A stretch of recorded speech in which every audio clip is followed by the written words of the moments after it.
देखो हमें इस डिफरेंशियल इक्वेशन का जनरल सॉल्यूशन निकालना है। अब इस जनरल सॉल्यूशन निकालने से पहले मैं इसकी ऑक्सिलरी इक्वेशन लिख दूंगा। ऑक्सिलरी इक्वेशन ऐसे लिख दूँ शॉर्ट फॉर्म में।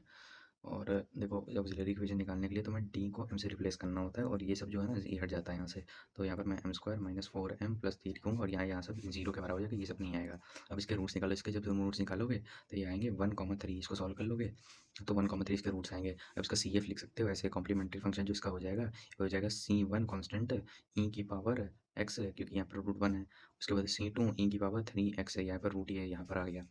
उसके बाद इसका पी आई निकाल लो, इसका पर्टिकुलर इंटीग्रल जो हो जाएगा उसको मैं इस तरह लिखा देता हूँ। ये चीज़ है ना, ये तो डायरेक्ट नीचे आ जाएगी, इसको ऐसे लिख देंगे। उसके बाद यहाँ पर देखो ये 2x है, ई की पावर 3x है। जब भी ई की पावर 3x मतलब कि सॉरी ई की पावर x कुछ भी लिखा हो उसके साथ ऐसे कोई फंक्शन कोई साथ में हो जाए, ट्रिग्नोमेट्रिक फंक्शन हो x को या फिर कुछ और भी है, तो इसको ऐसे लिखा जाता है कि ई की पावर x हम शुरुआत में ऐसे लिख देंगे और उसके बाद डॉट साई जो आएगा ना यहाँ पर ऐसे दिखा देंगे। तो यहाँ पर देखो 2x है और ई की पावर 3x है, तो ई की पावर 3x ऐसे लिख दो, यहाँ पर 3 लगा देता हूँ मैं। और जो 2 है ना 2 को ऐसे लिख दो, 2 को भी कहीं भी लिख सकते हैं, यहीं पर लिख दिया मैंने। और यहाँ पर x को यहाँ पर ऐसे लिख दो और ये ऐसे डॉट में रहेगा, ठीक है। इसको दिखाने का ऐसा तरीका होता है। उसके बाद +3 ई की पावर x है, ऐसे लिख दी मैंने, 1 डिवाइडेड बाय यही जो चीज़ थी ना ये यहाँ पर, ये फिर से यहीं आ जाएगी -4d+3। उसके बाद मैं लिख दूंगा cos 2x है, ये जो ये ना cos 2x है, इसको ऐसे लिख दूंगा मैं। चलो मैंने सेकंड स्टेप डायरेक्ट स्किप कर दिया, एक स्टेप स्किप कर दिया है। वो है कि ऐसे मतलब कि तुम्हें ऐसे दिखाना चाहिए था कि कन्फ्यूज़न हो। तो यहाँ पर जो मैंने ये जो चीज़ है ना ये चीज़ मैंने ऐसे लिख दी और डॉट लगाया, उसके साथ ये जो चीज़ थी ये पूरी ऐसे लिखी जाएगी यहाँ पर ऐसे 2x ई की पावर 3x +3 ई की पावर x डॉट। उसकी वजह तुम क्रॉस मल्टीप्लाई करोगे ना इससे, यहाँ पर इस तरह करोगे ना, मतलब सॉरी जब इधर मल्टीप्लाई अंदर में ले जाओगे ना तब ये चीज़ आ जाएगी। तो एक स्टेप मैंने ऐसे मतलब दिखा दिया। उसके बाद जो तुम मतलब कि ये जो इक्वेशन आ जाएगी इसको सॉल्व करोगे, तो इसको सॉल्व यहाँ पर करेंगे। देखो यहाँ पर ई की पावर 3x है ना, तो तुम जो यहाँ पर डी है ना, डी जितना भी डी यहाँ पर डी प्लस है, ये जो कोफिशिएंट है प्लस से करोगे उसका यहाँ पर बार स्क्वायर आएगा। मतलब कि कहने का मतलब है यहाँ पर ई की पावर 3x है तो 2 ई की पावर 3x मैं ऐसे लिखे रहूँगा और यहाँ पर d+3 जो इसका कोफिशिएंट है इस तरह आ जाएगा। उसके -4d+3 फिर से आ जाएगा, +3 ऐसे ही रहेगा। ऐसा क्यों हुआ? क्योंकि जब जब भी तुम्हें ये वाली फॉर्म दिखेगी तो ये रूल अप्लाई होता है। अगर मान लो ई की पावर x होता हो साथ में कुछ ना होता तो यहाँ पर हम डी स्क्वायर की जगह सिंपली 3 ऐसे पुट कर देते, -4d की जगह -4 × 3 कर देते, +3 कर देते तो इसका आंसर आ जाता। लेकिन यहाँ पर ऐसा नहीं हो पाएगा क्योंकि यहाँ पर इसके साथ एक और फंक्शन साथ में है। देखो ये जो ये ना एक और वेरिएबल सॉरी एक और साथ में है। उसके बाद प्लस ये वाला सॉल्व करेंगे, इसको भी सॉल्व कर लेते हैं ऐसे ही कि ई की पावर 3x 1 d+1 इसका कोफिशिएंट 1 है ना, x के साथ देखो 1 में स्क्वायर -4d+1+3, इसको मैं हटा देता हूँ इससे साफ लगे, और डॉट cos 2x साथ में आ जाएगा। इसको जब नेक्स्ट टर्म में सॉल्व करोगे तो जब इसको सॉल्व करोगे ना, ये जो नीचे वाली चीज़ है इसको सॉल्व करोगे तो जगह d² + 2d, ये जो इतना पूरा सॉल्व होकर आएगा ये यहाँ से यहाँ तक ये इतना आ जाएगा, ठीक है। उसके बाद इसको भी सॉल्व जब तुम करोगे अपने हिसाब से सॉल्व कर लेना, तो ये आ जाएगा d² - 2d। तो हम इसकी इक्वेशन ऐसे साफ सुथरी तरीके से लिख लेते हैं, 2 ई की पावर 3x जो कि सॉल्व होने के बाद आएगी d² + 2d और x यहाँ पर आ रहेगा, और 3 ई की power x 1 d² - 2d cos 2x। अब देखो यहाँ पर ऐसे अलजेब्रा वाला फंक्शन है और यहाँ पर ये है ट्रिग्नोमेट्रिक फंक्शन। जब अलजेब्रा वाला फंक्शन होता है तो हम इसमें बायनोमियल एक्सपेंशन का यूज़ करते हैं, बायनोमियल एक्सपेंशन का इसमें यूज़ करेंगे। और इसमें cos 2x ट्रिग्नोमेट्रिक फंक्शन है, तो जो cos ये साइन ऐसे जो फंक्शन होते हैं इसका जो कोफिशिएंट था उसको डाला जाता है और इसका आंसर जो है माइनस में यहाँ पर आता है। मैं अभी करके दिखाता हूँ, समझ में आएगा। तो यहाँ पर इसका बायनोमियल में एक्सपेंशन लगाना, बायनोमियल एक्सपेंशन तभी लग सकता है कि हमारी जो फॉर्म 1 + x है या फिर -x फॉर्म में हो और यहाँ पर पावर n हो। तो इसका फॉर्मूला जो होता है ये सिंपली n पीछे आ जाता है, 1 + nx हो जाएगा और प्लस ऐसे कंटिन्यू होता जाएगा, n(n - 1) डिवाइडेड बाय 2 ये आ जाएगा और x का स्क्वायर ऐसे यहाँ पर हो जाएगा। वैसे यहाँ पर भी बायनोमियल एक्सपेंशन होता है, इसका फॉर्मूला होता है, ये चीज़ याद देख लेना, मतलब कि गूगल में भी देख सकते हो। और इसमें वही बायनोमियल एक्सपेंशन लगेंगे, पर सबसे पहले इसको इस फॉर्म में कन्वर्ट करना पड़ेगा 1 + x वाली फॉर्म में। तो इसको कैसे कन्वर्ट करेंगे? मैं कहता हूँ कि इसमें से अपन d कॉमन ले लें। अगर मैं तुम d² + 2d से d कॉमन ले लोगे तो ये हो जाएगा 1 प्लस सॉरी डी यहाँ पर हो जाएगा +2 हो जाएगा, लेकिन हमें तो यहाँ पर 1 + x वाली फॉर्म चाहिए। देखो यहाँ पर x + 2 वाली फॉर्म बन गई समझ लो एक तरीके से, है ना। तो यहाँ पर मैं 1 चाहिए ना, तो मैं 2 भी कॉमन ले लूँगा, तो ये d/2 + 1 और d/2 को x मान लो, कैपिटल X मान लो, ठीक है। तो ये ऊपर से ये फॉर्म बन जाएगी और इसकी पावर कितनी है? इसकी पावर हो जाएगी, देखो यहाँ पर 1 होगी पावर इसकी, ठीक है। तो इसको जब कॉमन लेंगे, इसको d/2 + 1, उसकी फॉर्म इसको फिर ऊपर ले जाओ, ऊपर इसको यहाँ पर ले जाओगे तो ये हो जाएगा d/2 + 1, पावर जो थी यहाँ पर 1 थी, यहाँ जो ऊपर ले जाओगे तो इनवर्स आ जाएगा। इसको हटा देता हूँ नीचे से, तब तुम बायनोमियल एक्सपेंशन इसमें लगा सकते हो, ठीक है। उसके बाद 3 ई की पावर, ये चीज़ थोड़ी आसान हो जाएगी। देखो तुम कॉस जो ये है ना कोफिशिएंट जब इसमें डालोगे तो डी का स्क्वायर जो होगा 4 हो जाएगा, लेकिन इसमें हमेशा माइनस भी लगाया जाता है, सिर्फ डी स्क्वायर में डाला जाता है इसका कोफिशिएंट, और जब आ जाता है तो -4 भी एडिशनल लगा दिया जाता है, -2d ऐसे लिख दोगे। तो ये -4 यहाँ पर डी में मतलब कि इसमें नहीं डालेंगे, सिर्फ डी स्क्वायर में डालेंगे, इसलिए डी को हम छेड़ेंगे भी नहीं, तो -2d ऐसे ही आ जाएगा, और cos 2x ऐसे ही रहेगा, 1 ऊपर में ऐसे है, ठीक है। उसके बाद यहाँ बायनोमियल एक्सपेंशन लगाओ, बायनोमियल एक्सपेंशन मैंने दिखाया था कि यहाँ पर 1 प्लस एक्स के 1 प्लस एक्स ऊपर n है, तो यहाँ पर n सिंपली पीछे आ जाता है ना, तो यहाँ पर 2e⁻3x डी, तो मैंने ऐसे ही मतलब कि डी को हमें ऊपर ले जाना चाहिए था, कोई ज़रूरत नहीं थी, मैं डी को ऐसे ही नीचे लिखा रहने देता हूँ, ये जो यहाँ पर मैं डी लिया था ना, इसको ऊपर नहीं ले जाना है, इसको नीचे रहने देना है, और डॉट करेंगे। अच्छा, जब बाइनोमियल एक्सपेंशन लगाओगे तो इसका जो एक्सपेंशन होगा वो ऐसा कुछ होगा कि, अच्छा देखो मैंने इसका बाइनोमियल एक्सपेंशन इसमें डायरेक्ट लिखा था, मैं तुम्हें बता देता हूँ मैंने ये कैसे किया है। देखो जब 1 प्लस एक्स की पावर हो ना, और मान लो यहाँ पर -x है, यहाँ पर इसको d/2 को x मान लो, ठीक है, और -x हो, तो ये बाइनोमियल एक्सपेंशन कैसे लगेगा, देखो मैंने 1 तो ऐसे ही रहेगा, उसके बाद पावर पीछे आएगी, क्योंकि मैंने तुम्हें दिखाया था ना पिछले में, इस तरह हो जाएगा, तो पावर पीछे आई, और n x है, n क्या है, n यही है, यही चीज़ है, पावर ही है, n इज पावर, मैं लिख देता हूँ, वो पावर पीछे आएगी, और -1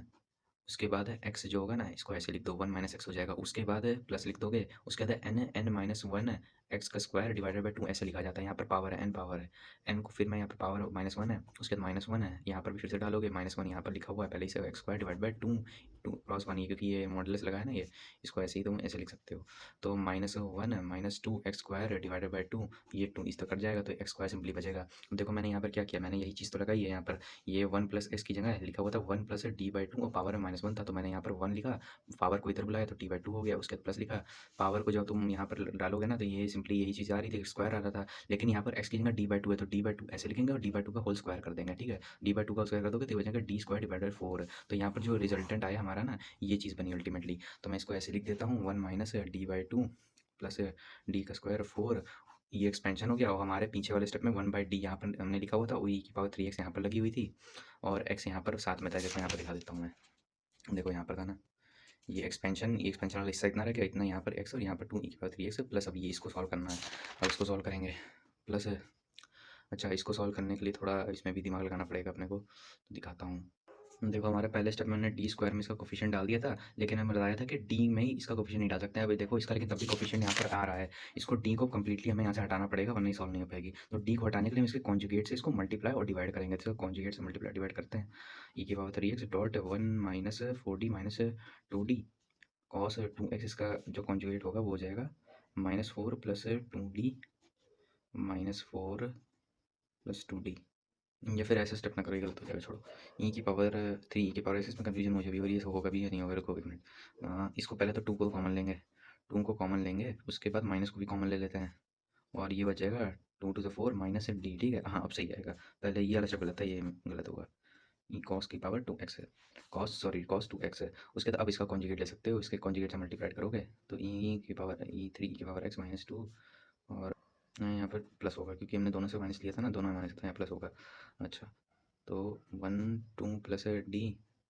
ऐसे लिख देंगे, उसके बाद इसका कॉन्जुगेट तुम्हें निकालना है, तो इसके लिए तुम ये 2 माइनस d से मल्टीप्लाई और 2 माइनस h से डिवाइड भी करेंगे, उसके बाद ये थोड़ा लंबे जाएगा स्टेप यार, इसके लिए बहुत थोड़ा सा टाइम लगेगा इसको करने में, 2 की पावर 2 माइनस d का स्क्वायर,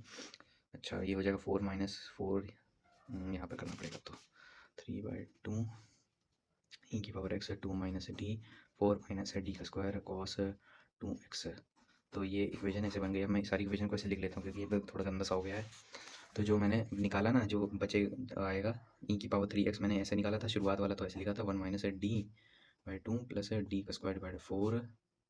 उसका x ऐसे था, अभी जो हमने निकाला वो e⁻3x x 3 और डिवाइड 2 2 माइनस d जो ऐसे हो गया, 4 माइनस d का स्क्वायर कॉस 2x, अब इसको सॉल्व करना है,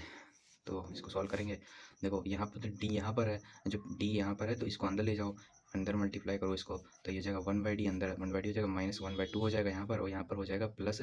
d/4, ये इतना तो ऐसे हो जाएगा, उसके बाद अपन यहाँ पर माइनस साइन लगाएंगे, 3/2 ई की पावर x ऐसे लिख सकते हैं,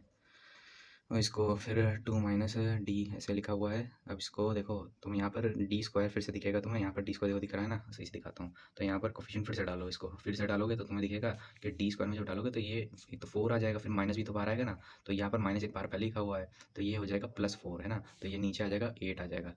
फिर आगे सॉल्व करेंगे, ये फिर आ जाएगा 2 माइनस डी कॉस 2x है। देखो इस करने में कन्फ्यूजन कितना होता है। और उसके बाद इसको मैं फिर से लिख सकता हूँ, देखो डी यहाँ पर है, तो इसको जब डी डिनोमिनेटर में होता है तो ऑब्वियसली इसको इंटीग्रेट करेंगे, लेकिन यहाँ पर x है तो x अंदर जाएगा, सबके अंदर x लगा दो पहले ही, इससे कोई कन्फ्यूजन हो। तो लेकिन जब डी तो यहाँ पर न्यूमिनेटर में देते डिफरेंशिएट कर, लेकिन जब डिनोमिनेटर तो इंटीग्रेट होता है तो x² डिवाइडेड बाई 2 हो जाएगा। उसके बाद यहाँ पर माइनस x² डिवाइडेड बाई 4 हो जाएगा। उसके बाद यहाँ पर तो डिफरेंशिएट होगा +1/4 हो जाएगा सिंपली। अरे ये फिर से गलती हो गई, यहाँ तो डी तो है ही नहीं, यहाँ पर डी तो है ही नहीं, तो इसको तो छेड़ेंगे भी नहीं, x/2 ऐसे ही लिखा रहेगा। ई की पावर 3x, उसके बाद -3/2।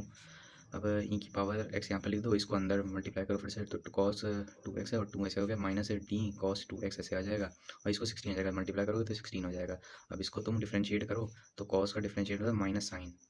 तो माइनस साइन 2x और 2, इसको फिर से अंदर वाले को फिर से डिफरेंशिएट करो तो 2 का ऐसे लिख दोगे। तो इसको यहाँ तो माइनस में एक था, तो माइनस जब यहाँ पे लगाओगे तो एक प्लस हो जाएगा। तो ये ऐसे इसको ऐसे लिख सकते हैं 3/16 की power x 2 cos 2x plus 2 sine 2x, और इसको ऐसे लिख दोगे ई की power x 3x square divide by 2 minus x by 2 plus 1/4। और इसके साथ इसका तुम्हें कंप्लीट सॉल्यूशन लिखना है, तो कंप्लीट सॉल्यूशन लिखने के लिए इसका तुम्हें जो कॉम्प्लीमेंट्री फंक्शन हमने शुरुआत में लिखा था प्लस पी आई जो कि इतना है, इसको साथ में लिखना पड़ेगा, तो ये इसका सॉल्यूशन हो जाएगा। तो ये बहुत ज़्यादा मतलब कि लंबा क्वेश्चन भी था ये, और थोड़ा कन्फ्यूजन भी होती है क्वेश्चन को सॉल्व करने, इसलिए बहुत ज़्यादा प्रैक्टिस की ज़रूरत है।